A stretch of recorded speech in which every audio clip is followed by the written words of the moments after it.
किसी ने क्या खूबसूरत बात कही है कि बुरे वक्त में भी किसी से कोई उम्मीद मत रखो, क्योंकि समझौते शेर को भी कुत्ता बना देते हैं। नमस्कार दोस्तों, ईश्वर सदैव आपका भला करे और आपकी झोलियां ईश्वर के आशीर्वाद से हमेशा भरी रहे। तो दोस्तों, आज बात करेंगे एक कहानी की।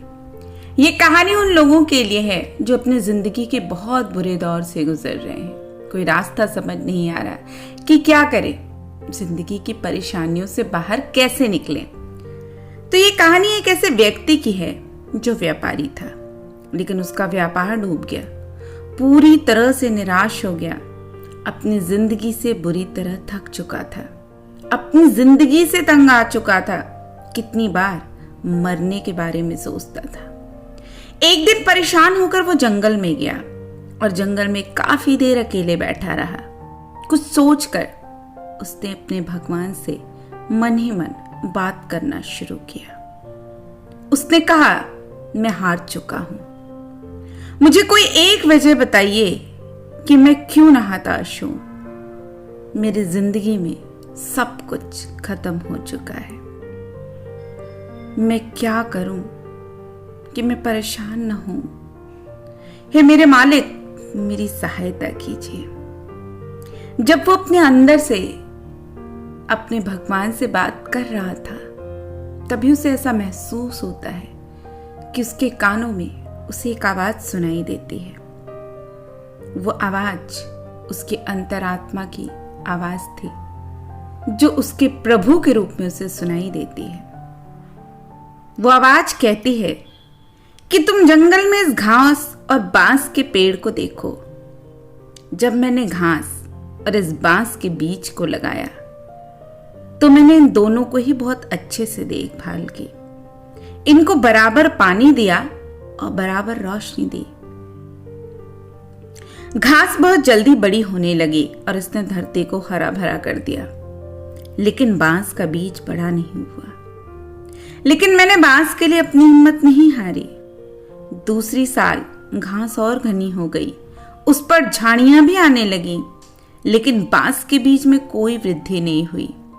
लेकिन मैंने फिर भी बांस के बीज के लिए हिम्मत नहीं हारी। तीसरे साल भी बांस के बीज में कोई वृद्धि नहीं हुई, लेकिन मेरे दोस्त, मैंने कभी भी हिम्मत नहीं हारी। चौथे साल भी बांस के बीज में कोई वृद्धि नहीं हुई, लेकिन मैं फिर भी लगा रहा। 5 साल के बाद उस बांस के बीज से एक छोटा सा पौधा निकला। घास की तुलना में ये बहुत छोटा था, कमजोर था, लेकिन बस 6 महीने बाद ही ये छोटा सा पौधा 100 फीट लंबा हो गया। मैंने इस बांस की जड़ को बढ़ाने के लिए 5 साल का समय लगाया। इन 5 सालों में इसकी जड़ इतनी मजबूत हो गई कि 100 फीट से ऊंचे बांस को संभाल सके। बस याद रखो, जब भी तुम्हें जिंदगी में संघर्ष करना पड़े, तो समझना आपकी जड़ मजबूत हो रही है। आपका संघर्ष आपको मजबूत बना रहा है, जिससे कि आप आने वाले कल को सबसे बेहतरीन तरीके से जी सको। मैंने बांस पर हार नहीं मानी, मैं तुम पर भी हार नहीं मानूंगा। किसी दूसरे से अपनी तुलना कभी मत करना। घास और बांस दोनों के बड़े होने का समय अलग अलग है, दोनों का उद्देश्य अलग अलग है। तुम्हारा भी समय आएगा, तुम भी एक दिन बांस के पेड़ की तरह आसमान छुओगे। जब मैंने हिम्मत नहीं हारी, तो तुम भी हिम्मत मत हारो। अपनी जिंदगी में संघर्ष से मत घबराओ। यही संघर्ष हमारी सफलता की जड़ों को इतना मजबूत कर देता है कि जब हम ऊंचाइयों को पाते हैं, तब हम जल्दी से उखड़ते नहीं हैं। और विश्वास रखिए, आज नहीं तो कल जिस भी परिस्थिति से आप गुजर रहे हैं, ये आपकी जड़ें जमाने का काम कर रहा है।